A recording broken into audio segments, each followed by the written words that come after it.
So, I would like to start with Uddhav's question yesterday about, because I did figure it out.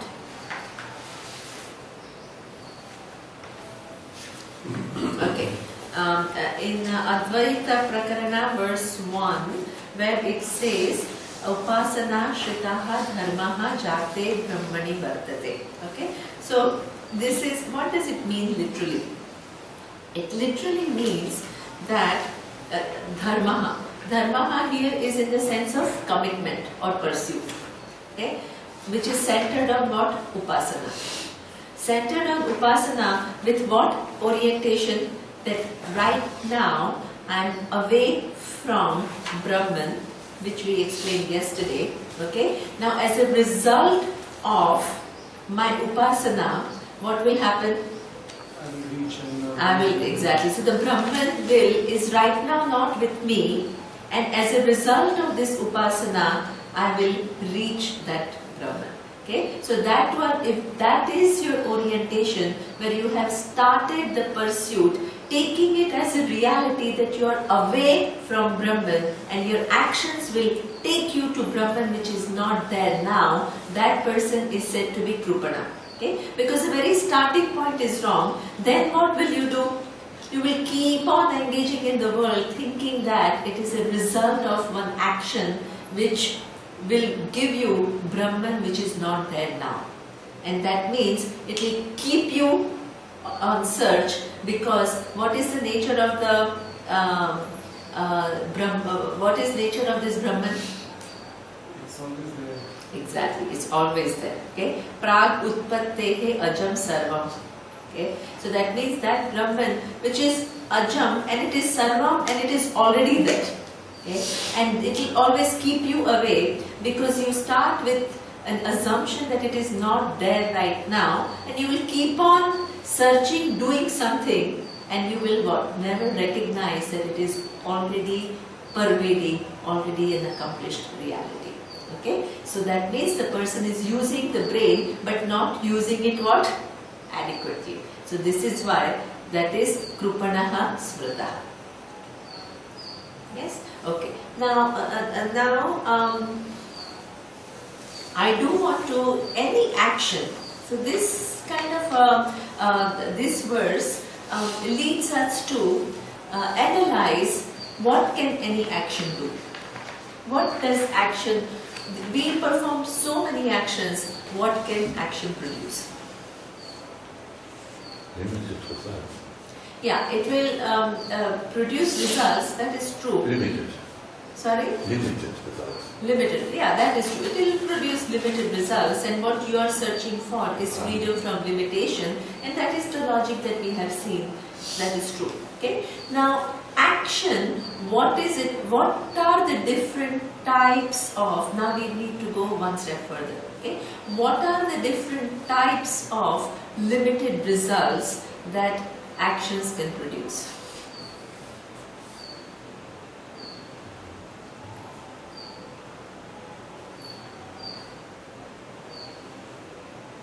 Less than what you want. That is with reference to my expectation. At all the three levels of this, physical, subtle and causal, True.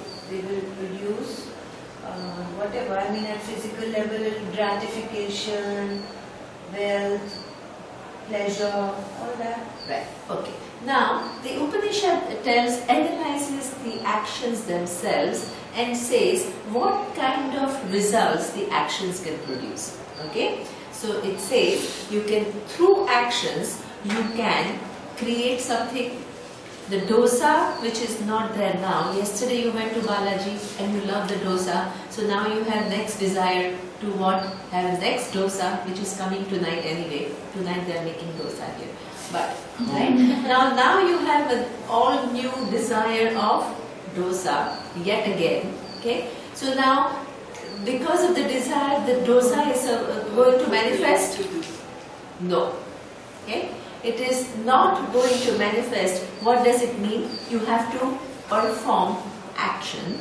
Okay? Dosa, which is not there yet, through your action, what do?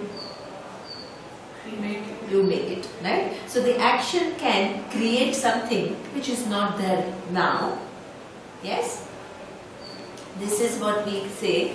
It does the job of creating something which is not there. So right now, the money that you so much want may not be there. Then what do you have to do? You have to work very hard to get that money which is not there for you right now. So this is the first type of job that an action can do. Okay? Now, the action can not only produce things, it can also modify things. Okay? So that is the second function that you can have for actions. Okay? Then what is modification? There is this milk and I intervene and I add 1 spoon of yogurt, which is my action, and now it will, what will it do? It will modify the milk to become a yogurt. So that is, the first thing is the creation. The dosa which was not there is created. The second is what? Modification. Okay. Now the third job that the action can do is cleansing. Okay. Now there is a mirror in front of me and I use an action, and then the mirror is something which is a little bit hazy and dusty. So I cannot see my reflection very well. Okay? So now I use the action. What is the action? I clean the mirror. So that is the third type of action, which is what? Am I producing the mirror? No. Am I modifying the mirror? No. What am I doing? Cleansing. So through your actions, you can produce the third type of result, which is cleansing. Okay? So producing, modifying, cleansing, and the fourth is what? Your actions can make you reach something. Okay? So for example, I'm not in Bombay right now, but day after tomorrow, when I take the flight using my free will, it will make me reach what? From Rishikesh to Mumbai. So therefore, actions that we are so busy doing, they are limited, but which are the areas in which they make a difference? Either it enables me to produce something which is not there, modify something from one form to the another, make me reach something, or it enables me to cleanse something. Okay. So now, let's go to the verse that we are talking about, which is 7th. Okay? Because this is what he says, something which is very interesting, right? What is the nature of this whole pursuit? Okay? Here he explains, Na akashasya ghatakasho vikara avayavt yatha naiva atmanaha sada jivaha vikara avayav tatha. Okay? So here he says, as the empirical pot space is neither a modification nor a part of akasha, so is jiva never a modification nor a part of Brahman. Okay? So this cup space, can you say that the total space has modified itself to become the cup space? Has there any modification which has taken place for the total space to become cup space from the standpoint of the space? No. Can you say that the pot space or the cup space is one part of the total space? No. There is one undivided space.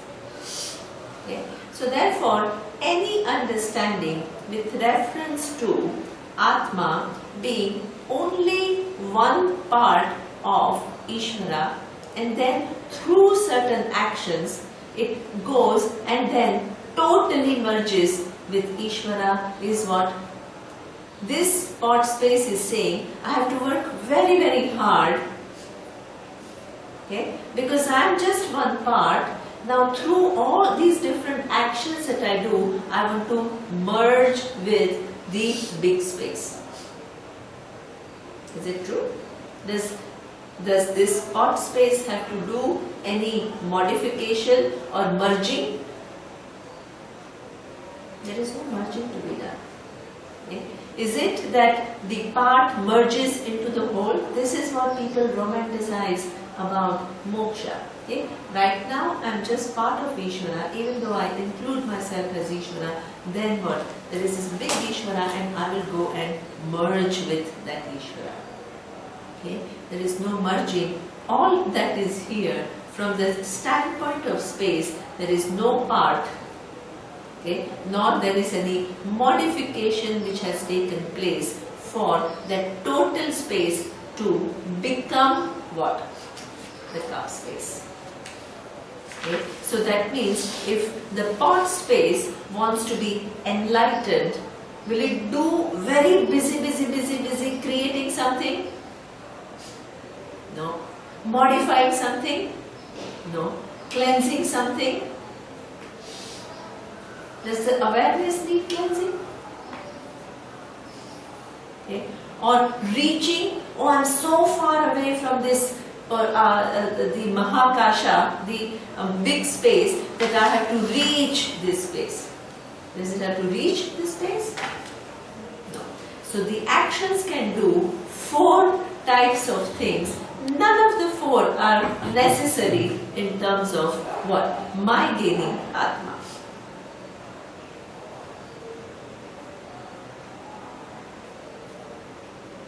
Okay. The only thing, what can the cup space do to know the reality?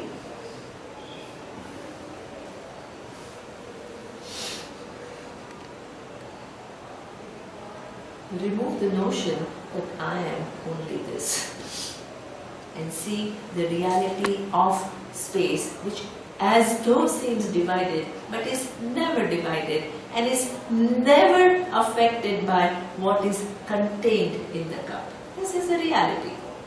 It's got nothing to do with your imagination or you're trying very hard or anything. You're not producing anything. It's already there. You just need to, your buddhi needs to see what is. This is the nature of pursuit. Removing your ignorance. This is the pursuit. Okay? So this is here he says, if you start by taking Ghatakasha as either the modification of the greater, the total space, or as what? Avyava, a part of that total space, you are starting with what? A wrong assumption.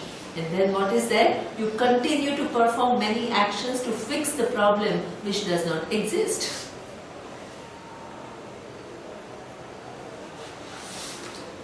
Okay, so this is what Gaudapada says. So here he says, the next verse, verse 9.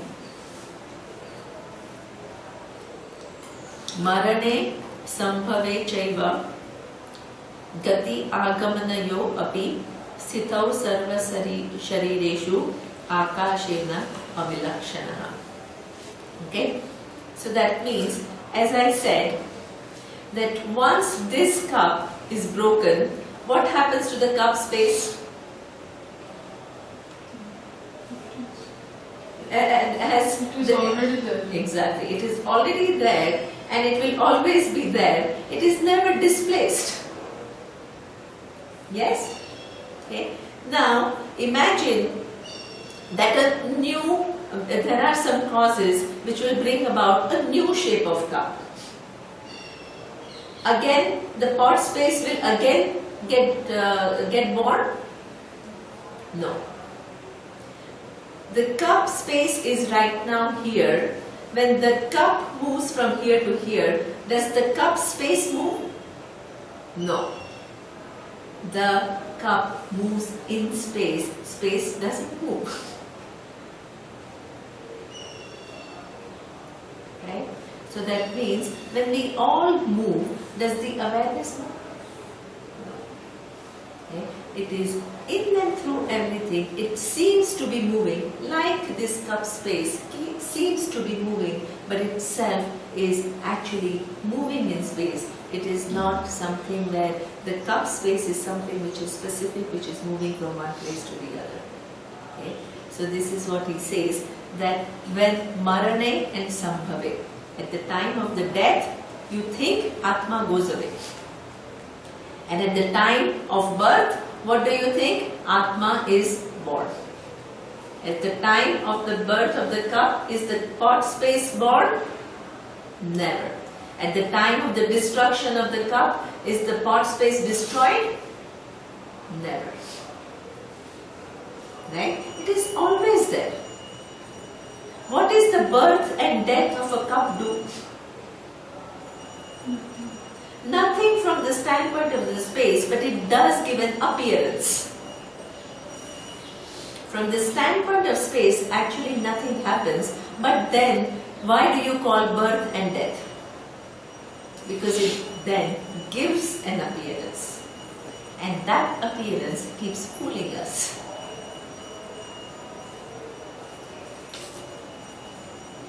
Okay, so this is what he says. Marane is at the time of the death, and Sambhave is at the time of the birth. What you think is Gatya Agamanayo Apihi. You say that the Atma is gone, Atma has come, but Sthitau Sarva Sharireshu. It is exactly as it is. It is never displaced by birth and death of the body. Akashena Avilakshanaha. Just like nothing happens to the space with coming and going of the cup, so too Akasha, just as Akasha, Atma also does not get displaced, or it does not come into being with the coming and going of the body. Okay, so in this cup there are no causal, right? There is no causal, so therefore it will be destroyed, a new cup will be born. But imagine, what did we see in terms of Jiva? Jiva not only has physical and subtle, it also has the causal. So the causal, which is the unmanifest, will keep on giving rise to different shapes and different forms. But from the standpoint, let's say this had causal and it will lead to different forms. At any given point in time, will the space be displaced by coming and going of all the different names and forms? Never. Okay? So this is what you have to understand by Advaita. This is already an accomplished fact. Imagine the pot space already thinks that I am limited and I have to do something. The person will be taken for a ride forever. Because what is the reality? The space never gets displaced. The space never gets created. The space never gets modified. The space never has to be reached. The space doesn't have to be cleansed.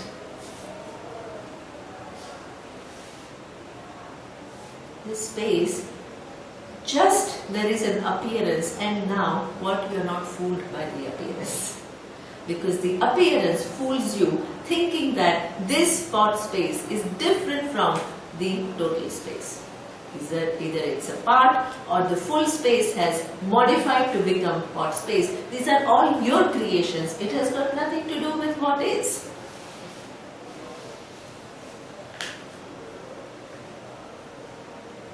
Okay? So Gaudapada is showing you that if your orientation is that through action I am going to bring about some change and get what I don't have now, you are what? Taken for a ride for the whole life or lifetimes. Okay. So here he says, now the next verse he says, Dvayor advayor madhugnane param brahma prakashitam pruthavya udare chaiva yatha akashaha prakashitaha. Here he says, he is talking about Madhu portion of Brihadaranyaka Upanishad. Right, Surya? Yes. It is Brihadaranyaka Upanishad. Yeah, it is Brihadaranyaka Upanishad. Where the Upanishad says that the space that is available, okay, in your stomach is the same space that is there away very far away in the stars, where the stars exist. The stars exist in what? Space or not in space?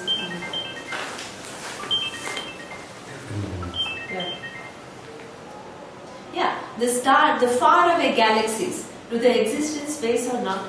Okay. From the standpoint of space, is there any difference between what? Your stomach space and those faraway star space? Not at all.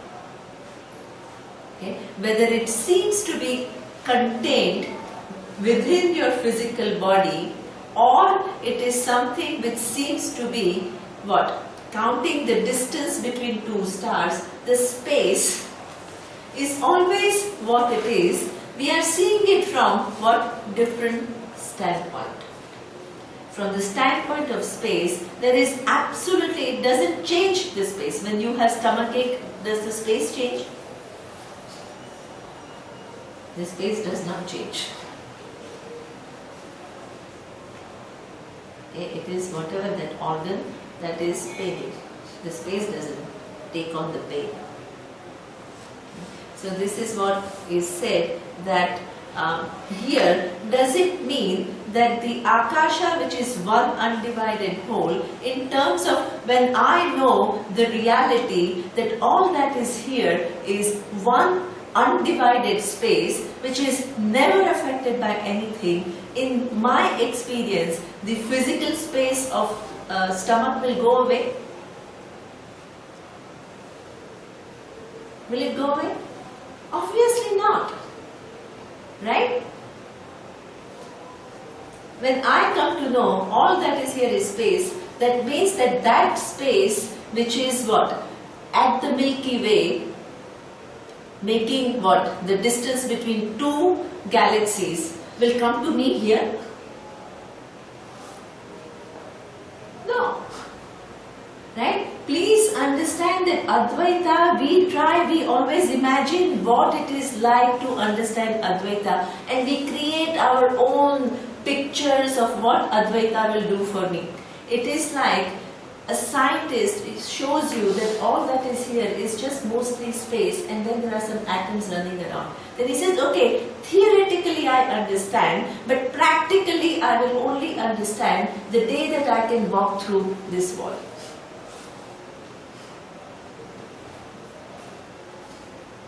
What are you, from your own imagination, are keeping what? Yourself from understanding the reality. You think that all this has to only when it physically collapses and becomes one vast awareness, then it is the experience, otherwise it is only theory. Imagine. You are taken for a ride for the rest of your life.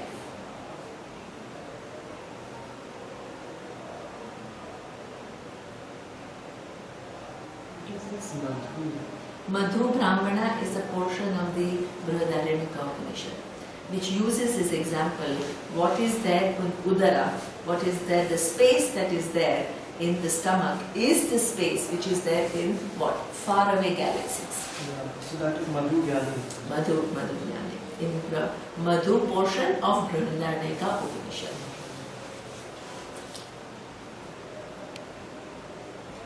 Okay. So, Advaita understanding for a human mind has to be a proper understanding. Otherwise, you will imagine your own form of Advaita. It is like, you take a drug and you hallucinate. It is like this. Vedanta becomes a drug, and then what? Based on that, you will hallucinate about some imagination of what it is to be. And then you say, Gnani must be like this, and Gnani must be like that, and you have no idea what he's talking about.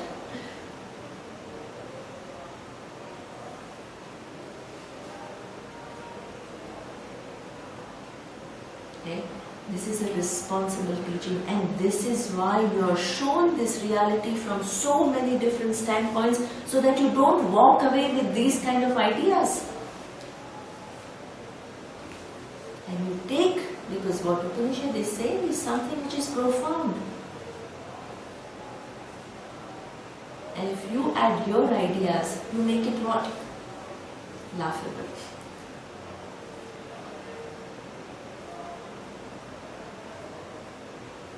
So this is what he says, that space, neither what? This physical space of stomach is going to go away when you understand all that is here is undivided space, nor that far away space is going to come to you, nor the experience of both is going to collapse. All that continues, but what changes? What changes? Our outcome.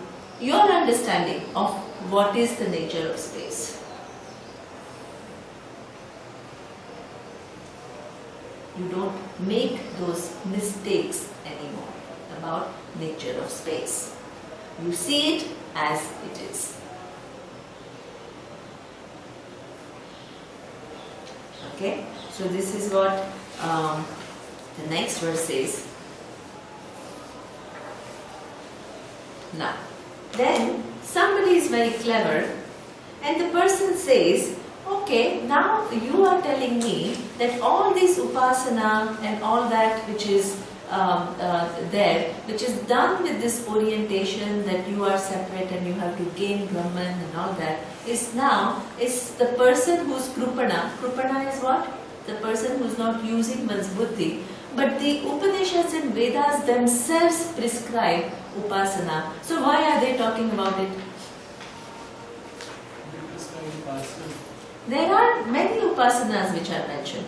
Many upasanas. In fact, Chandogya Upanishad, only the 6th chapter of Chandogya Upanishad, that's when this whole amazing unfoldment, Vacha Rambhanam Vikaro Namadheyam Mrittika Ityeva Satyam. That Sadeva Satyam Sadeva Satyam Idam Agra Asit Ekam Eva Advitiyam. That starts on 6th chapter. The first 5 chapters of Chandogya Upanishad are all upasanas. Okay? So now this person is listening and he's asking, you are telling me that upasana is done by a person who's krupana, but now then, why is Upanishad giving all these upasanas then? Okay? That's the question, and this verse is an answer to that. Okay? What is the answer? The answer is Ashramas Trividha Hinam Madhyama Utkrushta Drishtayaha Upasana Upadishyayam Dishteyam Tadartham Anukampaya. Okay? He says, yes, it is true that Upanishads are talking about certain upasanas. Okay? Now, what are upasanas meant for? He says the Shruti is giving those upasanas out of compassion. Okay? Imagine you come to you are suffering and you are sometimes very deeply suffering and you come to Upanishad. And what is Upanishad's vision? What is going on in your mind? I'm so limited and I'm so in such a mess and I don't see any way forward and so this is your orientation. Now what is Upanishad telling you?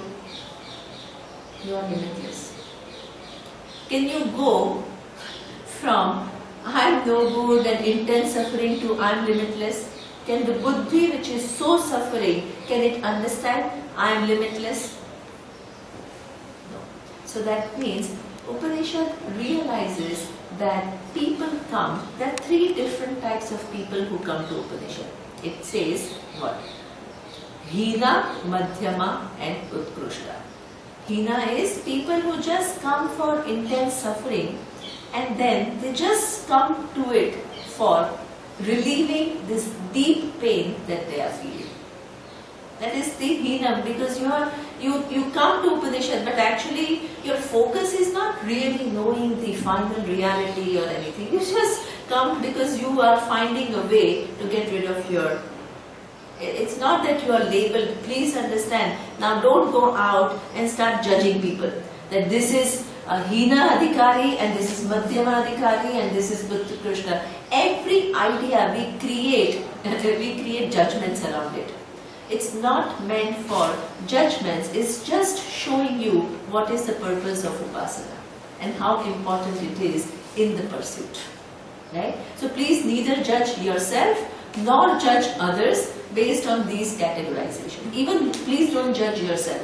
Don't say that, oh, now I came because of pain, so I must be Hina. No, there is nothing static about it, right? You come for a certain purpose and then you grow and then you graduate into Uttama, and sometimes very fast. Okay, so please don't use this category as the purpose of these categories is to show why upasanas are part of Upanishad. They are not meant for you to judge yourself and judge others. Right? Then there are others who come, which is what we call Madhyama Adhikari. Okay? So that means that they do have some pain, but they also have what? Some basic curiosity about what life is all about. Okay? So sometimes they walk in, many people, they walk in out of curiosity. What's going on? There must be something, and then what? They see something and they are hooked to it. Okay? And then there are Utkrishta Adhikari who are what? They've somehow analyzed a little bit more and they have come to recognize the fact that what I'm looking for in some form or the other, maybe they may not be so articulate about it, but they have figured out that everything that I do is not really giving me what I'm looking for. There must be something else in life. Okay? And these are the people who are not totally disillusioned or they are suffering. You know, the coming to Upanishad is not out of intense suffering, but because of what? Wanting to know more. That's a different disposition. Okay? And there, again, if the person has lived an ethical life. Your question yesterday was a very good question. What is the difference between a person who's just a dharmic person, just an ethical person, and a karma yogi?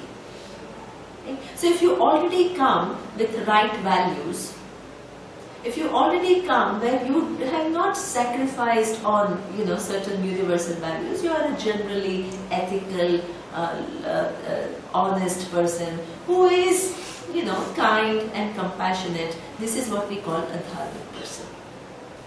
Okay? You already have an advantage. Okay? Because you have not abused your free will to a great extent. You have not, sometimes people have had used their free will to undergo such crazy experiences and then they are disillusioned by all those experiences and then they come to Upanishad. That means that there is already a lot of abuse which has taken place.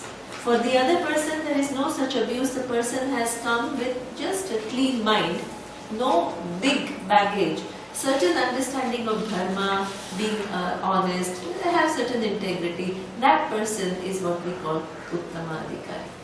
Okay. So that means people who come to Upanishads, they don't all come with the same level.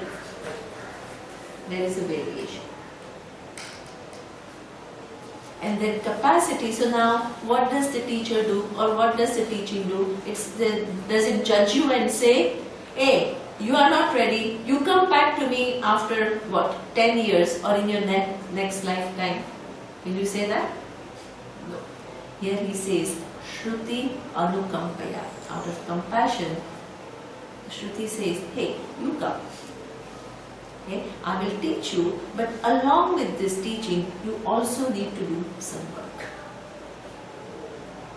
Okay? You remember the example of the whale and the ocean and the wise whale coming?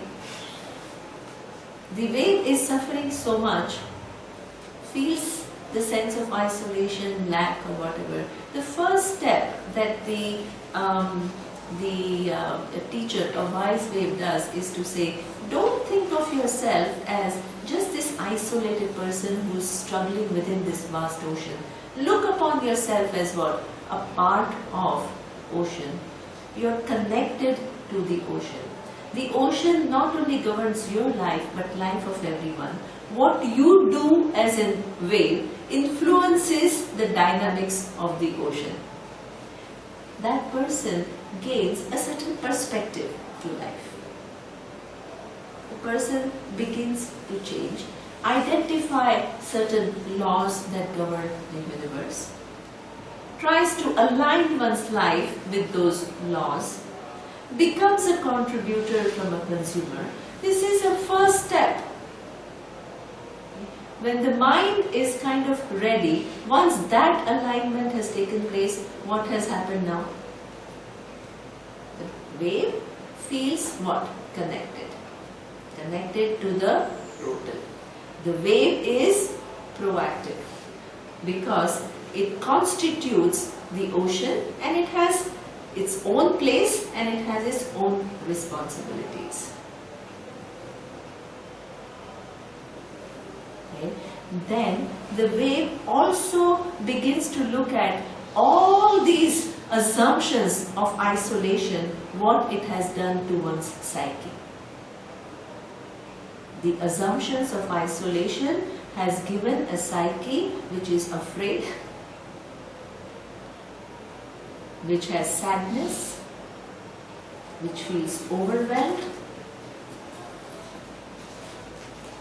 which is anger. Why I'm like this and that one is so much bigger than me. So that means that previous orientation has a baggage along with it. With that connection, what does this wave do? Starts to get rid of these psychological afflictions that it has been carrying as a result of this isolation. Okay. What is an upasana? Upasana is this wave is made to see that this wave is part of the ocean. And what? Asked to reorient one's being in light of this knowledge. It requires free will. Just when the wave understands I'm part of the ocean, he will say, so what? It has implications. It has implications for one's being, how one looks at things, how one acts in the world. It has those implications. What are the laws which govern the world, how we are connected to each other, and all that comes along with that understanding of I am connected to the total.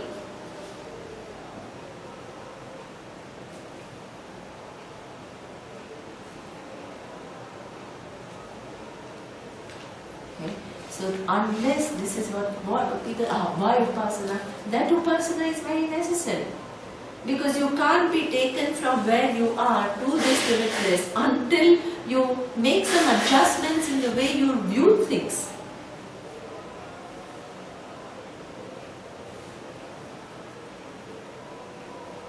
That the purpose of upasana, one of the main purpose of the upasana is you connecting to Ishvara.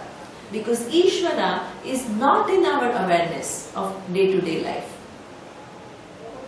You see mountains, you see human beings, you see animals, you see events happening. You have no understanding of Ishvara in and through them. As Surya keeps showing in morning meditation, everything that is here is what? Manifestation of Sarvajnaha, Sarvashaktiman Ishvara.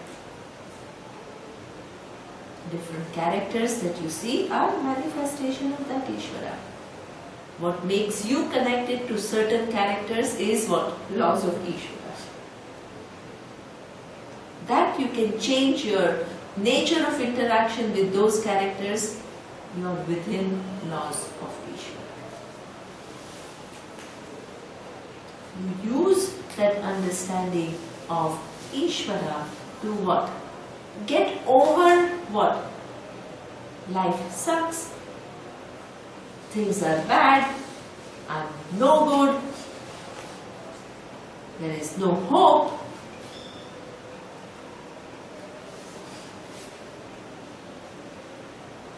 You have to make that change. Upasana is meant, it is connecting you to an entity which is not imaginary. If it was connecting you to an entity which is imaginary, then what? Again, it's another hallucination. But if it is connecting to you an entity which is always there but has been eluding your understanding, then it is doing a great job. Because in that understanding is how you change in what we call day-to-day living. Because you say, yeah, I am awareness, how is it connected to my day-to-day living? It is connected through understanding of Ishvara. That's why you cannot bypass Ishvara. Your presence here is what? Manifestation of Ishvara. The presence of other characters, manifestation of Ishvara. The presence, the nature of interaction that you have with so many characters, different interactions, laws of Ishvara. That you can change. You are not stuck in a given standpoint, laws of Ishvara.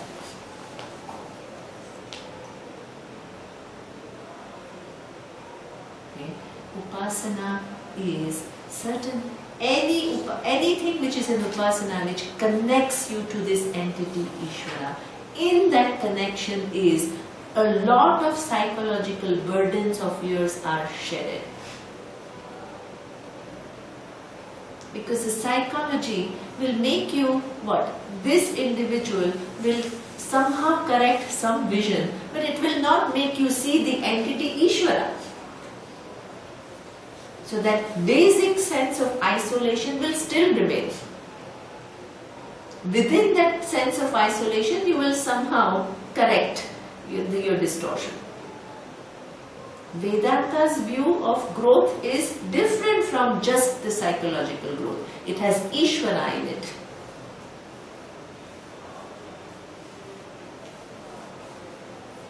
Ishvara as what?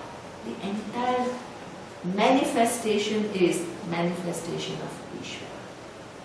It's a much more fundamental therapy.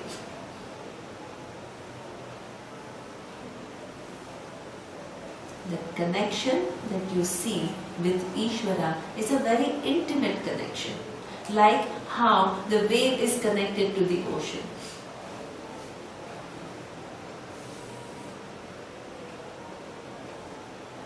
In that connection, you can let go all the hurts and all the guilt feelings, everything you can resolve in the lap of Ishvara as what? All knowledge, all pure. And everything that you do, it can never be away from what? Ishvara. You let go and you create a new story. You let go your old story and you create a new story. The new story is based on what? Your connection, your responsibilities, your proactiveness, your enthusiasm.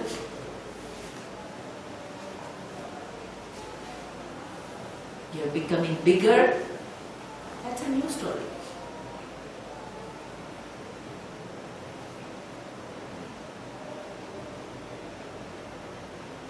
Okay? And this is what he says, that yes, but what is the orientation? I am doing Upasana now, but what is my orientation? The orientation is, there is already a reality. What am I doing? I am preparing myself to know that reality. It's different from the first verse that was talked about. What was the first verse and what was the Upasana what was the orientation? There is a separation which is real, and through my action I will get it. Here, what is the one is still making an effort. What is the orientation? There is oneness. I'm trying to understand it. Excellent. And I'm preparing to understand the oneness. Two people are doing upasanas. Please understand, the fact that they are doing upasana does not mean that they are what? Committed to duality. Two people are devotees, two people are bhaktas. They are praying to Ishvara. Doesn't mean that they are committed to duality. For one person, I and Ishvara are separate, and that is the reality, that is duality. For the other person, I and Ishvara are not separate, and I want to know that truth, non-duality. The second kind of person is the Utkrishta kind. Exactly, it's Utkrishta.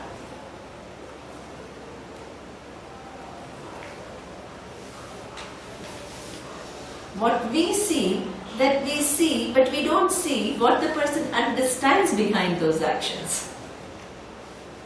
So we make judgment, Advaita means why should you pray? Because you are creating a duality between you and Ishvara, because you are praying to Ishvara.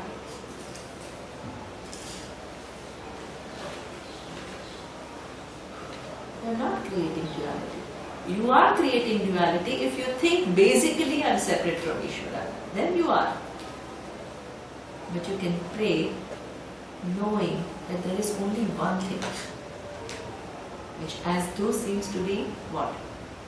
Two different entities. One is Jiva and the other one is Ishvara. But essentially they are one. And you need help of Ishvara to know this truth. Hey, show me, you and me are the same. I want to see it. Are you creating a division? Are you? No. Okay. So, being a bhakta does not mean that you are into duality. This is why Adi Shankaracharya has written extensive commentaries on Upanishads, Brahma Sutra, Bhagavad Gita, and he still writes what? He's the biggest devotee. He goes to Mukambika and he does what? Meditation for hours and days and months. Then people say, oh, if Shankaracharya is talking about non-duality, why was he a devotee? In fact, he understands the nature of Ishvara. And he sees the glory of Ishvara in every manifestation. And he also understands between the nature of I and Ishvara, essentially there is no difference. My God. This is the person who is a jnani. Not who is trying to negate the presence of Ishvara as what? Mithya. No. That will be a big illusion.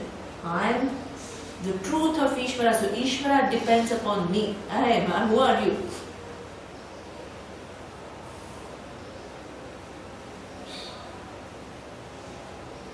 In fact, one can think of it differently. I think Surya is trying to say that in meditation, if I understand it correctly. That if all that is here is Ishvara, the truth of Ishvara, which is awareness, is also where? Everywhere.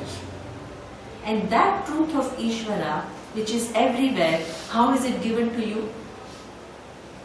As I am.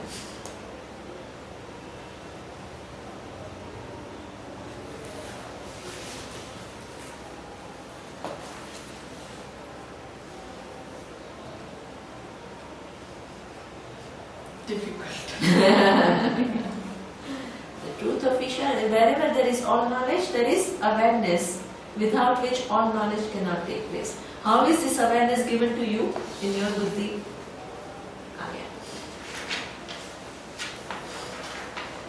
So, Neha, upasana can be or is both practice and understanding. Yeah, upasana with what understanding you do the practice, makes it. But it is also when you say all these things that the new story, when you come to knowledge and you shift your understanding and to understand Ishvara and the laws, the connection, become proactive, responsible, that also is upasana in you. When you understand and realize the truth. Yeah, I see what you mean. See, it's not only a practice in the physical sense, but in that shift of understanding, if Yeah, also you an act upasana. differently. Yeah, that is true. Yeah. If you are, yeah, that is correct. What you are Is saying it? is right, yes. And So that means, okay, now this And- question is very good. and the second part, and it's again the same thing, but it can be both dual and non-dual, Exactly. right? Right? So that means That's you could how be I- doing upasana. Neenu is saying something good. What she's saying is you can be doing upasana, but you can what? Just the fact that you are doing upasana does not make you a dual person. Okay? What is your understanding of this upasana makes you either what? The person who is committed to duality or non-duality. The first person who is doing upasana, and if he thinks that I am basically different, and as a result of upasana, I'm going to merge, who is this person? Dual. Okay? Because now I'm away from it, and through these actions, which are the 4 types of actions?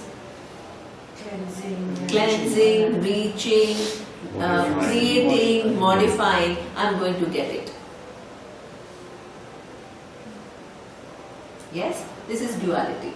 It is like this, again come back, pot space thinking that I am different from the bigger space through my action of making this space very big. I will merge. I'll create that, a new form which will then what? I will merge with this big awareness, which is not, I'm not already one, I will merge. I will create that new state of merging. The other one is, I will modify this to what? Become one with that big awareness. I will cleanse this pot space to become what? All space. All space. Because now it's dirty. Now I'm a criminal.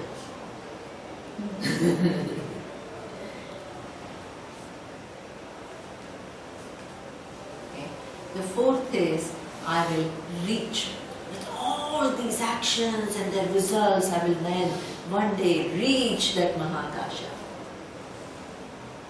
If my upasana is done with that orientation, it is what? If the same pot, this pot space, does upasana by saying that I have this feeling of limitation, I have this sense of separation, okay, but it is just what? Due to my ignorance, help me to see my truth, which is what?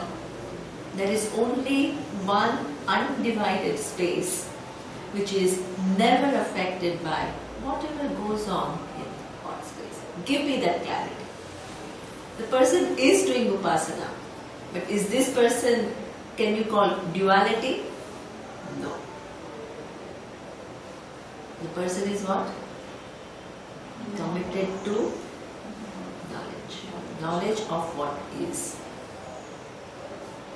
Okay? But the person cannot just overlook the sense of what? Limitation that the person feels. The sense of isolation that the person feels. If you try to bypass it, what will happen? If you don't pay attention to it, what will happen? Comes again up and up, it's distortion. It will, this is where you say that, oh, I understand it, but I don't feel it. What does it mean? When people make this whole thing about theory and practice, I understand it, but I don't feel it. What does it mean?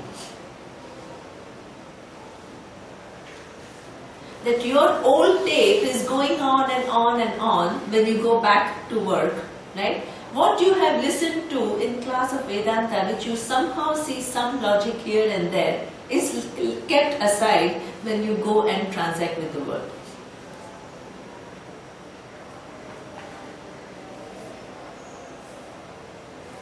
Okay, so then you say, I understand. First of all, neither you understand. What is a non-understanding is taken to be understanding. What is a matter of assimilation and living that reality is seen as practice, theory and practice. How many new distortions we add around Advaita?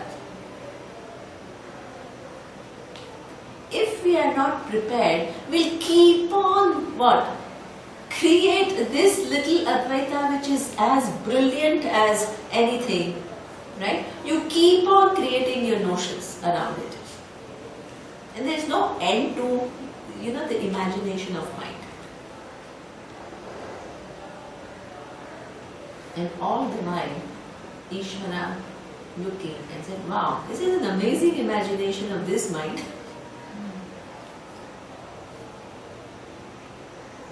He also is amused by all these different imaginations that are possible around one amazingly brilliant knowledge.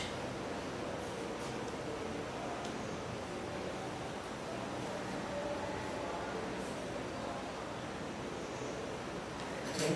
So this is why Upasana, relative maturity, is something that you cannot ignore. And Upasana is meant for that. Nobody can bypass that. Okay. Then, what is this? Now the next verse, which is the 18th verse, it says, Advaitam paramarthataha hi dvaitam tat bheda uchyate tesham ubhayatha dvaitam tena ayam na viruddhyate. Very nice, really beautiful summary of what is Advaita Vedanta. Okay? Here he says, I will first read the translation, then I will explain what it is. Okay? Since non-duality is the highest reality, duality is said to be its effect. Okay? But for them, the dualist, there is duality from both standpoints. For this reason, this view of non-duality does not conflict with the dualist position. Okay?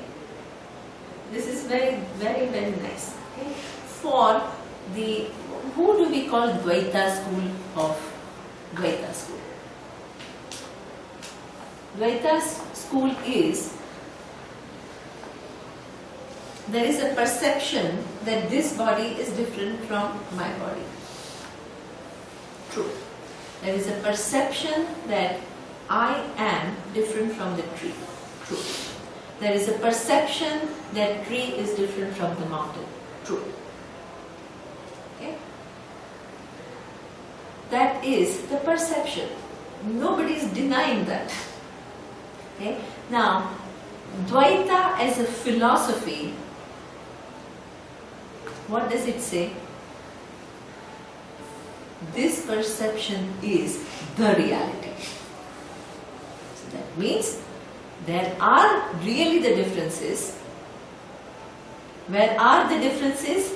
Either even Dvaita as a philosophy is a philosophy, it's an intricate thinking. It makes distinctions that between one individual and the other individual there are differences. Jiva, Jiva, Bheda. And these are real differences. I am different from the whole world. This is real, not only perception. I am different from Ishvara. This is not just perception, it is ultimately truth. This is what makes you Dvaita. One is that there are different perceptions, true, okay, and because the perceptions are there, they are reality. You attribute reality to those perceptions. That's what makes you Dvaitin. And Advaitin, does he or she deny the perceptions? No. Please understand that. So Dvaitin, what is Advaitin?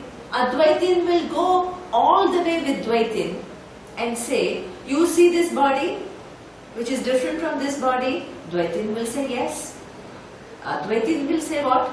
Yes. This body is different from this body. And both these bodies rely on tree for its food. And tree is different from the bodies. And the tree gets its nourishment through the water and the sun, which are different from the tree. Obviously, each form is different, each function is different, they are all connected to do certain jobs which sustain the whole humanity. All elements are different, they have different functions.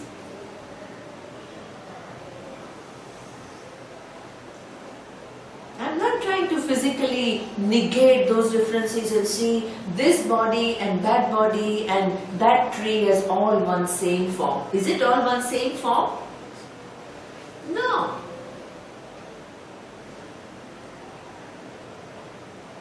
Okay, so that means there are. So Dvaita and Advaita agree with reference to what? The perception. But where do they differ? Advaitin would say there is other reality than this difference. Excellent. Right? All these differences are what we call mithya. They have a dependent reality. Okay? And all these dependent reality, the minute I call it a dependent reality, the question arises, dependent upon what? There is this independent reality, which is one. If you think of the whole creation from the standpoint of that independent reality, without which none of the forms can exist, itself is free from all the forms, how many things you will come up with? How many things? One. Okay. After you have understood that all of them are sustained by one reality which is independent and everything else depends upon that reality, that independent reality does not undergo any change to become all these different forms and different names. And I am that reality. The physical forms will collapse in your awareness.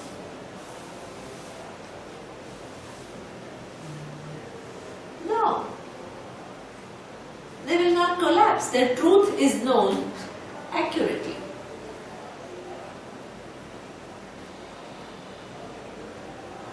Different forms and their different functions are all seen just like any other person. What makes the person wise is what? For others, this is the reality. For the wise person, it is what? Vyavaharika, empirically true. What is Paramarthika? What is the absolute reality? One, Satyam, Jnanam, Anantam, Brahma. That means the Dvaitins think Vyavaharika is Paramarthika. Vyavaharika, the differences are the reality. What is Advaitin think? Sees all these names and forms are Vyavaharika, but they are not absolutely real. Vyavaharika is difference Empirically. true. Yeah, absolutely. Empirically they are true, right? That's why a wise person will say that let me run, now the elephant is coming, right? He's not confused about that. And Paramarthika is... Paramarthika, from the standpoint of Paramarthika, what is it? One, Satyam, Jnanam, Anantam, Brahma. Which is what? Existence, awareness, which is limitless. That sustains every form.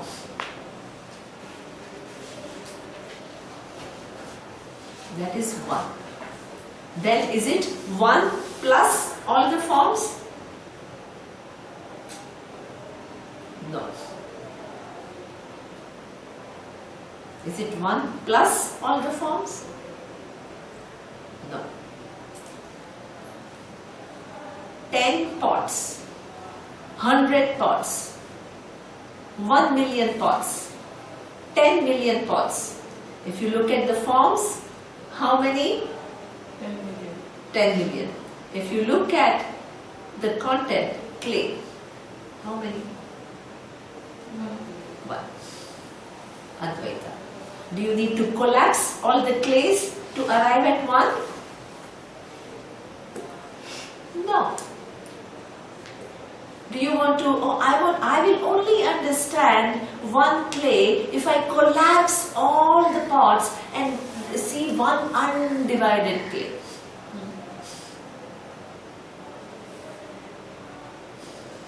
Collapse.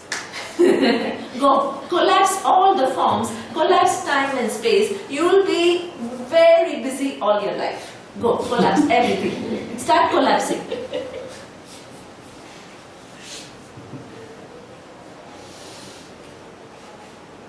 Foolishness, and we are talking about it so seriously.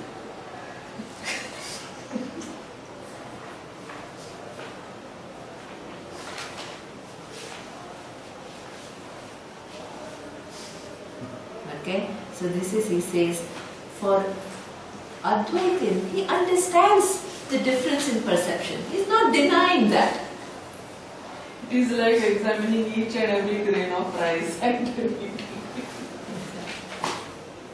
Or trying to physically collapse. Only when I physically collapse time, I will understand time is mithya.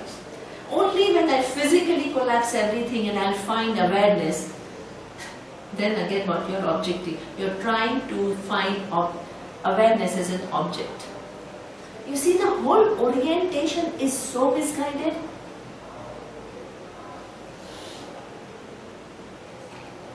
Understand the implication. Because we are so busy trying to do that to understand what is Advaita.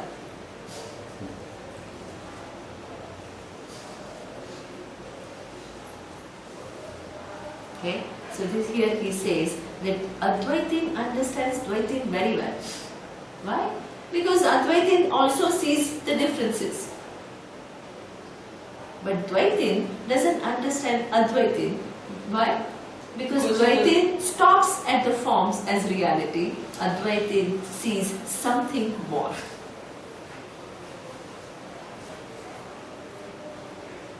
Okay? So this is the difference between Dvaitin and Advaitin. Understand what we mean when we say Dvaita and Advaita. Okay? Then the next we will see in the next class.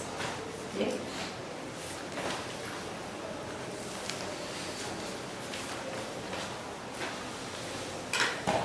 Om Purnamadah Purnamidam Purnat Purnamudachyate Purnasya Purnamadaya Purnameva Vashishyate. Om Shanti Shanti Shanti.